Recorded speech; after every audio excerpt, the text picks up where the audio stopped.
On today's Moving the Chains, we've got an interview with one of the new head coaches of one of the premier programs in the state, Jarrell, Donnie Littlejohn of the Gaffney Indians. Man, so much fun. I mean, these are always special when a coach gets to coach at their alma mater, but it's even more special when it's the Gaffney Indians involved. So I'm sure we'll run some numbers up on this one. A lot of fun catching up with Coach and hearing his story, but just great stuff coming out of Cherokee County there. Yeah, excited for you guys to watch this one. It was a great time talking to him. Really enjoyed it. Got some good insight on his career and his plans for the program. Hope you guys enjoy it here. Coach Donnie Littlejohn, the Gaffney Indians, here on Moving the Chains. Get ready for the ultimate South Carolina high school football experience with Movin' the Chains. From previews to recaps, we've got you covered. Dive into our expert preview shows, predicting winners and sharing insights. Then join us post-game for the thrilling recaps, exclusive interviews, and highlights you won't find anywhere else. Plus, connect with fellow fans on our Friday night spaces on Twitter/X. No one covers South Carolina high school football like us. Join us at Movin' Chains on all social media platforms and visit movinchains.com today. Welcome into Moving the Chains, brought to you by Founders Federal Credit Union. I'm Kevin Thomas alongside Drill Hendricks. We've got a great interview today, a very special guest, the new head coach of the Gaffney Indians, Donnie Littlejohn. Coach, how you doing today? I'm doing great, guys. Thank you for having me on.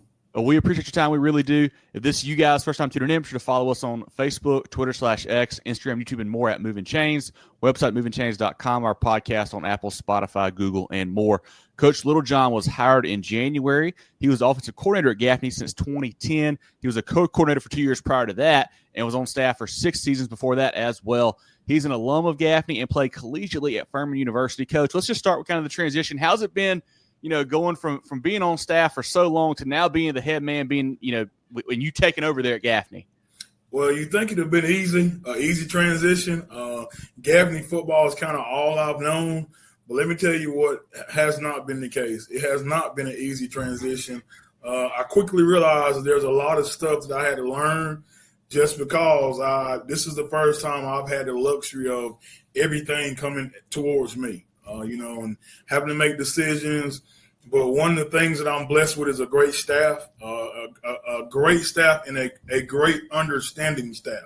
So, it's kind of been nice having those guys around. But, the expectations and the me knowing what was going on, I can't say that it's been a smooth transition. Coach, you mentioned Gaffney is all that you've known. Obviously you had that stint in your playing career at Furman, but you've been Gaffney through and through. Can you talk about your coaching career as you progressed there? And, how did you know that you wanted to take that step and be a coach full time? Well, if you talk to some of my family members, they will say that, it's always been in my blood. When I was little, I was drawing up plays and doing all that. I'm not so sure about that. But I can tell you I've been blessed. Joe Montgomery was my head coach whenever I played here. And I also was hired by him that first year. And then, of course, Phil Strickland came along and then Coach Jones took over after him. So I've been blessed and I got, big shoes to follow. And with those guys, you got a Hall of Fame coach and you probably going to have another coach that's going to be inducted into the Hall of Fame at some point before it's all said and done because of what he's done here at Gaffney High School. So I'm blessed to be on the shoulders or to follow guys like that. I've learned a lot, and I've had some great mentors along the way, with Greg Lawson, who was the OC that came with Coach Strickland when he came, and just, I've been around a lot of great guys. And Gaffney is a place where, there's expectations. I'm one of the few people who blessed to experience those expectations as a player and as an assistant coach and now, a head coach. So that's nothing new. I know exactly what to expect from that arena. But I've also, like I said, been blessed with a bunch of mentors and great guys and great examples. The late Cameron Brooks, who was a phenomenal coach. And, there's other coaches that, I can name a whole bunch, Larry Irvin, a bunch of guys that have just poured into me and have taught me a lot about being at Gaffney. As an alum of Gaffney, Coach, and I'm sure it's always, been really special to be able to coach there and be a part of that program. But does it take on even maybe a bigger level now, kind of now that you're the head man there at your alma mater? I mean, that's got to be super cool for you. It is, and it was a dream come true. I understand and I fully recognize what this means, and what's the word I'm looking for? What the pressure is like again, what the expectations are, and I 100% embrace those. I want to do a great job, but I understand that I can't do it by myself, and it's scary. I confessed to the staff a couple of weeks ago that, guys, this is the first time in my career where I'm depending on somebody else to be successful. I've always kind of been one of the driving forces behind people. Now I need people to step up and help me be successful, because, that's what it is. If you're going to be a successful head coach, you better surround yourself with a bunch of successful coaches, because you can't do this by yourself. And again, I'm super blessed to be surrounded by a great staff. Coach, I want to go back a little bit. You mentioned, those coaches before you got there, the head coaches, Coach Montgomery, Coach Strickland, Coach Jones, that you had the pleasure of working with.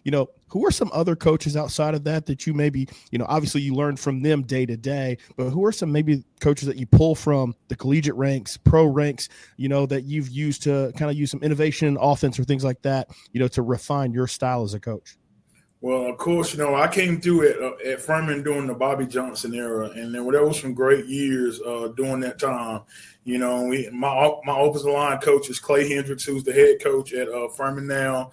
I was on Bobby Lamb was on staff during that time, and Bruce Fowler was on staff at that time.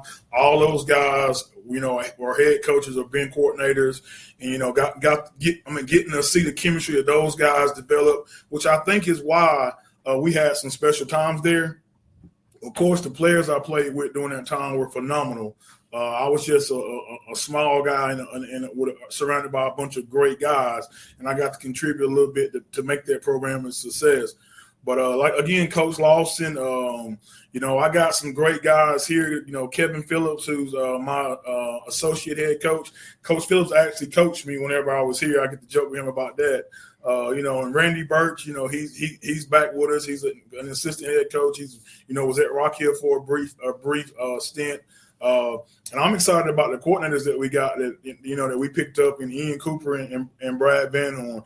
I've been around them guys a short time, but they have phenomenal minds, and I'm looking forward to even continue to learn from those guys. My college roommate is Billy Napier, he was my quarterback whenever I was at Furman, and of course he's the head coach at Florida now. Des Kitchens, who's the offensive coordinator at Virginia. Jeff Scott. I used to pick his brains a lot when he was at Clemson, and Tony Elliott and some of those guys. The list just goes on and on and on and on. You don't make stuff up in coaching. You kind of steal a bunch of stuff and just kind of, put it together. But there's a lot of people that I can say that have influenced me on my coaching journey. Coach, you've mentioned your staff a couple times and how much, a great group of guys you got around you. I know that you mentioned you did bring in some new guys as well. What was that process like, finding Coach Van Horn and those guys? And, are you fully stacked now, or are you looking for a couple more pieces as well, or is the staff fully in place? Well, absolutely. We're not looking for anybody else. I cannot handle anybody else. I'm going to be honest. I'm a firm believer that what's also special about Gaffney is it's a family-type oriented place. We always kid, if you go back and look, there's not a high turnover rate when it comes from people leaving Gaffney. A lot of the guys that I work with that are still here, they're 16, 17, 18 years been in this place. So I felt like that the offense needed a certain thing, and I felt like our defense needed a certain aspect. So to be completely honest, I went after both of those guys. I believe in talking to people and people I trust, and who are the hot topics, who are the hot names. Like, if you could go out and you could build a staff, who are you going after? And Brad Van Horn and Ian Cooper just kept popping up. They just kept popping up, like in 3 or 4 different conversations that I talked to people. And so I was like, that's got to be a sign. Again, on our defensive side of the ball, there's 6 guys, 7 guys over there, where at least 5 of those guys have been coordinators at other places. So they needed something totally different than what our offensive side needed. Our offensive side needed somebody that was more innovative, who was going to do things more than I did while I was a coordinator. I am Gaffney, through and through. I believe in lining up and whipping people. Well, that's kind of 2004, 2005-ish. We needed somebody that was going to be a little bit more innovative. And like I said, Brad Van Horn's name just kept coming up. And I heard him do a podcast a couple weeks ago, and he, referenced that you always want to conduct yourself where your name is mentioned in the room when you're not in it. Well, that's his story. His name just kept coming up. South Point has the type of players we have. They have the same expectations we have. And so I felt like I just needed to go after him. And it's been a great fit since he's been here. And then, of course, Ian Cooper, who came to us from Myers Park in North Carolina, he's worked with a couple of guys from this area. He actually recruited this area when he was at Gardner Webb, so he knew a little bit about Gaffney. And he just has a great personality, and I knew he would fit well with those guys that are already on the defense side of the ball. So, to be honest with you, I went after those guys, and I went after them hard, and it's by the grace of God I'm lucky that I could land both of those guys.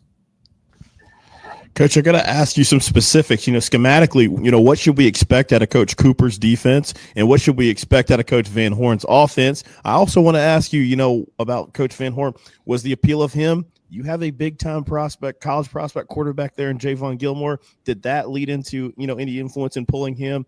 And are you going to be, still involved, or are you going to take that CEO-type role as a head coach? Well, of course, I'm going to be involved just because everything falls on me. But I don't think it's fair to go out and get a talent like Ian Cooper or Brad Van Horn and, try to tell those guys what to do. I don't believe in the whole, standing over them and saying you got to do this. They've proven themselves where they're coming from. And so I feel like I owe them the respect. I owe them the opportunity to come in and do things their way. But of course, we've had that conversation. Hey guys, you're only going to get a length of rope before I pull you back. Because I do know Gaffney. I do know the type of players here. I do know this community. And so I am giving them leeway. And again, the other staff is great too. It's just not those two guys. I trust this staff completely. So it probably be more of a CO role with me knowing everything, because that's kind of how Phil Strickland did it too. He was a CO and just, he knew everything that was going on. Don't get me wrong. There was nothing that went on in the program that he didn't know about. But I believe in giving them guys the autonomy to do their thing and to, to the respect to go out and be who they are, in the Gaffney mode. We're still going to be a 3-4 defense. Gap scheme, attack, stunting, bringing more people. We still have athletes, and on offense, we're still going to be make the team make the defense defend the entire field. Get your playmakers in space to make plays. You probably can expect a little bit more shifts and motions from Van Horn than what I did, because he likes to manipulate players and set up people and get people on the islands and take advantage of that. He also likes to use the Jimmys and Joes a little bit more. I was a balanced person. We're going to make sure that even if a person's not there, that we still can operate the offense. He's a little bit more dependent on players. That may be a philosophy difference that we're going to have to work through, because one thing I believe that Gaffney is blessed with a bunch of playmakers, and so you got to take advantage of that. And I don't think you have to solely depend on one person. If you do what you're supposed to, then, it's hard for defenses to defend what Gaffney brings to the table. You mentioned it, Coach. The Indians, they always have tons of playmakers, both sides of the football. Who are some guys that we should really be on the lookout for this Friday night, or I guess this season on Friday nights? Well, you mentioned Javon Gilmore, and I didn't answer that part of the question, so I am going to answer it now. Yes, Coach Van Horn and hiring him was a big decision because of Javon. I wanted somebody who I felt like could grow him a little bit more than what I grew him over the past year. And, and you look at the kind of quarterback that Van Horn's used to nurturing, it's kind of a Javon Gilmore type kid. So, of course, he's going to be a big-time playmaker. I think he visited Arkansas this past weekend and had a great time there. Jay McDowell, who is, a phenomenal tailback, one of the best players I think I've had a chance to coach. He's back in full swing. He got hurt after week 1. And, there's been some question marks on, will he be the Jayden he was before he got hurt? The answer is no. He's better than he was before he got hurt. And so I'm excited to see what he's going to do. You did Scott Lindover, who's, getting a lot of looks from the offensive line position. CJ Brooks. We got a newcomer in Josiah Hill that transferred in from Kings Mountain, who I think is going to shock some people this year on offense. And, of course, on defense, you got Zion Ratchford, who's a playmaker, who had a phenomenal spring. I'm looking forward to see what he does this year because he's worked hard the past 3 years, but he's a long type kid, and it just took him a while to figure out himself. And I think he's done that. So I'm excited to see what this year is going to look like for him. You got Zion Dawkins, who's a young buck that's playing in the secondary, who I think is going to have a fantastic year. He had a fantastic year last year. He's going to be a sophomore. Chad Smith on that side of the ball, Chancellor Michaels. We got a lot of guys who I'm excited to watch play. Coach, I appreciate, and I know Kevin does as well, and I'm sure the listeners will. You've been very candid in the transition and it not being, easy. It's been an adjustment for you. But I know once you got on the grass in the spring, that was not an adjustment. You got back to coaching ball. What were you able to learn from your team, this spring as you guys went through practice there? Well, a lot of times you get to break in a coordinator. But when you're breaking in 2 coordinators and you have to learn 2 different systems, you know what I'm saying? And the systems are very similar. Football's football. Counter's counter. You're going to bring the outside linebacker. Ain't but so many ways you can run stunts. You're going to run cover 3. You're going to run cover 2. All that is the same. But the terminology is different. The philosophy is different. And there were some nuances that just, that we had to get used to. And I was very, very pleased and impressed the way everybody kind of picked it up in jail. Now, we're still a work in progress. We're going to a 7-on-7 tomorrow, and it could be the worst 7-on-7 in my coaching experience. I have no idea. But I do know that I was very pleased with the way everybody came together and the excitement and the atmosphere that has been surrounding Gaffney football over the last couple of months. That's the one thing I'm extremely proud of is that part. Coach, are you big into the 7-on-7 scene? Do you like that stuff? Do you guys have a lot of big ones scheduled? And also another one of the hot topics the last couple of years has been the 11-on-11. Have y'all gotten big into that as well? Do you want a true answer or do you want the give us the truth? Come on, guys. Here's the true answer. I feel like 7-on-7s should be used as learning tools. And some people don't have that philosophy because I don't think they compete at a high level that we do.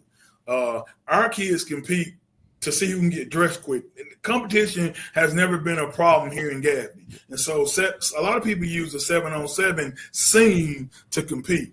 Our kids are bred to compete. They're Gaffney kids, and so they compete. My goal every year, and it's the same this year, and it's been the same every year that I've been a part of this program, is for the kids to grow during 7-on-7s. I could care less if we go out there and win a 7-on-7 championship because that's not our goal. Our goal is to be playing on the first Saturday or first Friday in December, whenever that game is. Our goal has always been to make sure we get better and we prepare and do what we do for to get better for the season. So, yes, I like 7-on-7s. Am I going to go and have a stroke tomorrow if we do bad? Probably not. Will I have a problem if our kids don't compete? Absolutely, because that's what we're known for is competing. Will I have a problem if our kids don't behave and show the class that they've been instilled with coming from Gaffney? Yes, I will have a problem. Am I going to have an issue if we don't cover the person the right way, or if somebody sends the tailback down the middle where that guard's going to be standing on Friday night? I'm not going to lose my mind on stuff like that. I just don't think that's a big deal. my whole goal as a coordinator and now as the head coach is to make sure everything that we do is to get our kids better, and that includes 7-on-7s. Now, I've heard a lot of great stuff about the 11-on-11, but we hadn't got involved in that. And that may be something we may explore in July, because I'm a big proponent of, hitting 7-on-7s fast. And so we got a bunch scheduled in the month of June, and then our July is pretty much open. We always do a bunch of local tournaments so that we can get better. And then we always try to go to USC and compete in a really, really good tournament because Carolina does it great. It does it big. It's, right down the road. They're a first-class facility, first-class coaches. They're going to treat you right. So we always try to end with USC, and that's on the 20th of June. So, yes, I want to get better, but am I going to have a stroke if we go 0-6 tomorrow, or we, go 2-4, whatever? Probably not, as long as our kids are growing and getting better. Coach, Gaffney's a program where it's state title or bust. It feels like each and every year, you're going to be in the mix, and you guys have had a ton of success, recently and historically. It's not somewhere that it needed to be a rebuild. A lot of the coaches that we interview during this series, they're taking on the reins there because the program has struggled most of the time. You're obviously, taking over for a legend that's just retiring, but what is something, in your uniqueness, you mentioned the coordinators and really working to, put your stamp on the program, but what is something else that you really wanted to change to kind of make it your program going forward? Well, again, I am following a guy that is phenomenal. He's a legend. He's going to be a legend. He's the winningest coach in the program's history. He's the most tenured coach in the program's history. So I would be a fool to say I'm going to change a whole lot of stuff that Dan Jones did. I'm not. What I do believe in is that we have a responsibility to give back to this community. This community has showed us a lot of love over the whole time I've been here. And so I think that the kids should need to be more involved. So community service is going to be a big deal. And I think the kids are tired because they're going somewhere pretty much every day to help somebody or do something. That's kind of big. One of the things I tell parents is that, hey, listen, I'm going to treat the kids like they're mine. So that means I'm going to tell them I love them. And it also means I'm going to chew them out when I need to.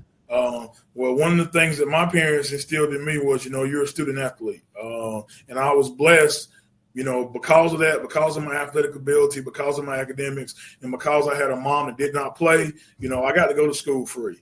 And so I hope that, the kids understand that they are student athletes first, and that's extremely important. But, of course, I do understand that, Gaffney cares about the W's and L's. So I do want to continue that tradition, but I want to also kind of develop, all-around players per se. Then, I may get in trouble for saying this. I don't care. I tell people all the time, I love Jesus. I believe in Christ. So, I know what he's done for me and the things he's done in my life. I tell the players all the time, look, I can't make you take him or I can't make you accept him, but by golly, you're going to be introduced to him. And so one of the things that I try to do is to make sure I hire men of faith, integrity, character, discipline, who exemplify the qualities of Christ. And I try to live my life that way, absolutely. But I'm going to always try to emulate him. And so, again, I can't force the kids to accept him, but by God, they're going to be introduced to him every day in the way we do things, in the way we conduct ourselves, in the way we carry ourselves. So that's kind of some of the things that I hope that people will look back whenever this is what he believes. Put Founders in the game and win big with our great rates. Whether you're looking for a loan or want to grow your money with a certificate, Founders Federal Credit Union can help you move the chains on your financial goals. Not a member? No problem. Visit foundersfcu.com to see if you qualify. Federally insured by NCUA. Membership qualification required. Equal housing lender. Terms and conditions apply. Got a couple easier ones here for you, Coach. Let you go today. Maybe it's on the bus ride to an away game. Maybe it's your office for a home Friday night game. But what's on your personal pregame playlist as you get ready to take the field? I'm a gospel guy. Okay. I'm a gospel guy. I've always, even in the weight room when I used to work out, I'm old now and barely can get my shoulders above my head or my arms above my head now. So that working out is not a big deal. but I'm a gospel guy. Pandora, some kind of gospel station is going to be on. And maybe if not gospels, it's going to be 90s R&B music is what I'm going to be listening to. The kids out, they get mad at me because this stuff they're listening to now, I just really can't get with it. I can't. But I understand that's what they need to get themselves going. So I'll step out, turn it down. I'll step out and let them have their moment. But on the bus ride to a game, I'm listening to gospel. Or I'm listening to some 90s, or I'm listening to gospel. Is what I'm listening to. I love that. I love that. I'm a 90s kid, so I grew up listening to gospel in that R&B era as well. So you can't go wrong with that, Coach. Yeah. One that I got to ask you, and we can't cut you any slack because you're a Gaffney guy through and through. And we ask this to everybody that joins our program. Me and Kevin are going there on a Friday night. Where is somewhere that we need to stop and get a bite to eat? We've had food court at the Yellow Mall, maybe grab something quick going in, but we need some real restaurants in Gaffney. So I'm going to give you two. I'm going to give you, of course, the staple of Gaffney is Daddy Joe's. Like, you can't come to Gaffney and not go stop by Daddy Joe's and have a meal. And I'm going to even do you one better. Try the Shag Burrito. I'm just telling you, it sounds crazy, but you need to go to Daddy Joe's and try the Shag Burrito. And then the other thing I'm doing is Carolina Cafe, which is up number 11. Those kind of my two favorite restaurants in Gaffney.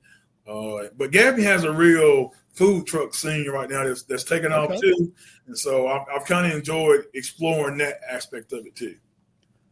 Coach Drell and I have had, the opportunity several times to go to games at Gaffney at the reservation, check it out. And, I mean, you guys have one of the better stadiums, better fan bases across the state. But for folks who maybe have not been able to check out a game there at home for you guys, what's that atmosphere like on Friday night? Obviously, you have a different perspective because you were a player there as well at the old reservation. But talk to the folks about, what that community is like and what that atmosphere is like on a Friday night there in town. It's unbelievable. You get a high like none other whenever you step on that football field and on Friday nights. And that's one of the great things about Gaffney that I don't take for granted, and I do understand, is our fan base is unbelievable. There's times when we travel, when we take more people than that's going to be at their home game. And I don't take that for granted. I appreciate it. I encourage it. But, also with that comes expectations. I mean, they're going to let you know how they feel. They're going to let you know when they think you're wrong, and they're going to let you know when it's your fault, which is it's been my fault a lot over the last 14 years. But you got to accept that. That's the mystique of being here, running through the smoke and the fireworks going off, and the band playing and the cheerleaders doing a little war dance and the crowd behind you, and third down music and all that. It's unbelievable. And I can't take that for granted. That's all I know. Which is why I've also been scared to go somewhere else because I didn't want it to be a letdown. The fans and the atmosphere here is just unbelievable. I put it up against anybody anywhere else in the state of South Carolina. So I gotta agree, Coach. We go all over the state from 1A all the way up to the biggest classifications in 5A, and you guys have that small town feel still with a big time environment as well. So we definitely love coming to games there. The last one before we let you go, Coach, you've been very gracious with your time. What are some goals that you have for the 2025 version of the Gaffney Indians? Well, of course, it's to win a state championship. I mean, that's our goal, is to win a state championship, to be playing better at the end of the year than we're playing when we start out. But also, to win the first game, to, make sure our kids are disciplined, to make sure our kids are doing what they're supposed to be good examples for young men, for young players and people that are in this community, to put a product on the field that people can be proud of. I would love to say I want to go 15-0, but we want a whole bunch of more games and state championships around here. Being 12-3 and whatever it is over the 15-0. Now, I have been blessed to be a part of both 15-0 seasons around here, and that was a magical time, and that was a stressful time to do that.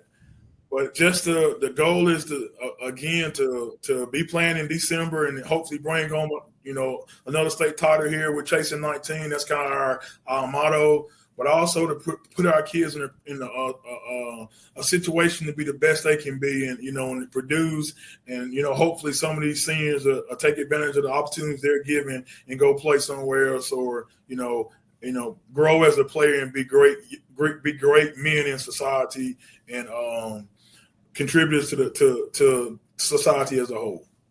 Well, this has been great. I want everyone to go check out the Gaffney program and Coach Littlejohn on social media. They do a great job with some videos and, talking about their kids, keeping their kids and their program out there. So certainly follow them on social media. Like I mentioned, follow us as well at Movin Chains, MOVINCHAINS, our podcast on Apple, Spotify, Google, and more. Moving the Chains, brought to you by Founders Federal Credit Union. Jarrell, anything else for Coach? Let him go today. Yeah, Coach Littlejohn, we just want to thank you again for your time tonight and sharing your story, your plans for the program. We have no doubts that you're going to continue that winning tradition there at Gaffney, and you've been an integral part, over the last few years in making sure that they got to where they wanted to be. So I'm sure you're going to keep that going. We learned a lot the last few years about that typical Gaffney fashion, and we look forward to seeing you make your mark and your stamp on this program. Guys, thank you so much for having me. You guys do a great job too at what you do. I feel blessed and lucky that you even asked me to appear on the show. And of course, anytime we can do anything for you guys or whatever, don't hesitate to reach out. And that's for anybody. This is a very good place, regardless of what everybody says. And we're going to, give you our best, and we're going to be polite and try to be hospitable if we can. So thank you again for having me on your show. Well, we appreciate the time, Coach. Appreciate the kind words. We certainly do. Look forward to stopping by a practice or a game and getting to see you again here soon. But best of luck, and we'll catch up soon, all right? All right. Thank you, guys. Get ready for the ultimate South Carolina high school football experience with Movin the Chains. From previews to recaps, we've got you covered. Dive into our expert preview shows, predicting winners and sharing insights. Then join us post-game for the thrilling recaps, exclusive interviews, and highlights you won't find anywhere else. Plus, connect with fellow fans on our Friday night spaces on Twitter/X. No one covers South Carolina high school football like us. Join us at Movin Chains on all social media platforms and visit movinchains.com